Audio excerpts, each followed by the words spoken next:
ప్రభుత్వ ఉద్యోగుల పెన్షన్ల విషయంలో ప్రధానమంత్రి నరేంద్ర మోదీ నేతృత్వంలోని ప్రభుత్వం కీలకమైన నిర్ణయం తీసుకుంది. ఎంతో కాలంగా పెండింగ్ లో ఉన్న ఒక వర్గం ఉద్యోగుల డిమాండ్ కు గ్రీన్ సిగ్నల్ ఇచ్చింది. వారికి పాత పెన్షన్ స్కీమ్ ఎంచుకునే అవకాశాన్ని కల్పించింది. ఈ మేరకు కేంద్ర పెన్షనర్ల సంక్షేమ విభాగం అధికారికంగా ఉత్తర్వులు జారీ చేసింది. పాత పెన్షన్ స్కీమ్ స్థానంలో నేషనల్ పెన్షన్ సిస్టమ్ తీసుకొచ్చిన సంగతి తెలిసిందే. కేంద్ర ప్రభుత్వ ఉద్యోగులు చాలా కాలంగా పాత పెన్షన్ స్కీమ్ పునరుద్ధరించాలని డిమాండ్ చేస్తున్న సంగతి తెలిసిందే. ఈ క్రమంలో కేంద్ర సర్కార్ కీలక నిర్ణయం తీసుకుంది.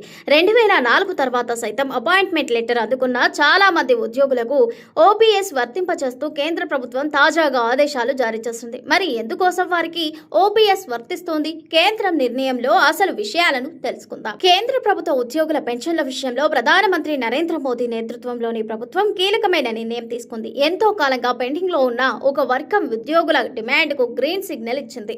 వారికి పాత పెన్షన్ స్కీమ్ ఎంచుకునే అవకాశాన్ని కల్పించింది. ఈ మేరకు కేంద్ర పెన్షనర్ల సంక్షేమ విభాగం అధికారికంగా ఉత్తర్వులు జారీ చేసింది. పాత పెన్షన్ స్కీమ్ స్థానంలో నేషనల్ పెన్షన్ సిస్టమ్ తీసుకొచ్చిన సంగతి తెలిసిందే. కానీ పాత పెన్షన్ పథకమే కావాలంటూ ఉద్యోగులు చాలా ఏళ్లుగా డిమాండ్ చేస్తున్నారు. తాజాగా ఓ కేటగిరీ ఉద్యోగులకు ఓపీఎస్ వర్తింపచేయడం ఊరట కలిగించే అంశంగా చెప్పొచ్చు.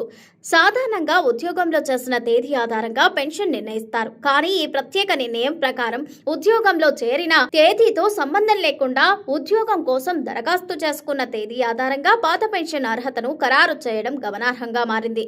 కేంద్ర ప్రభుత్వ ఉద్యోగంలో ఉంటూ మరణించిన వారి కుటుంబ సభ్యులకు కారుణ్య నియామకం కింద ఇచ్చే ఉద్యోగాల విషయంలో ఈ నిబంధన వర్తిస్తోంది.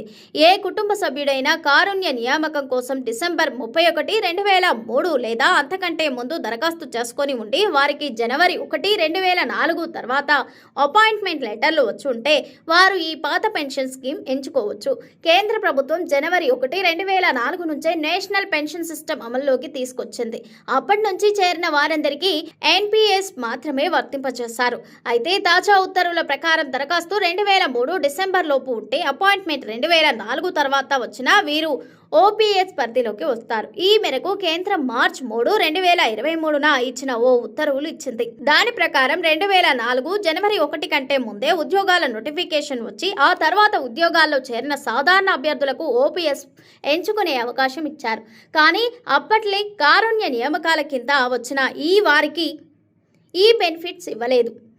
దీనిపై national council joint consultative machinery ఉద్యోగ సంఘాలు ప్రభుత్వంతో చర్చలు జరిపాయి. వివిధ మంత్రిత్వ శాఖల సంప్రదింపులు, వ్యయ శాఖ, డిఓపిటి పరిశీలనల అనంతరం కారుణ్య నియామక అభ్యర్థుల దరఖాస్తు తేదీనే ప్రామాణికంగా తీసుకోవాలని కేంద్రం నిర్ణయించింది. పాత పెన్షన్ విధానంలో ఉద్యోగి జీతం నుంచి ఎలాంటి కంట్రిబ్యూషన్ ఉండదు.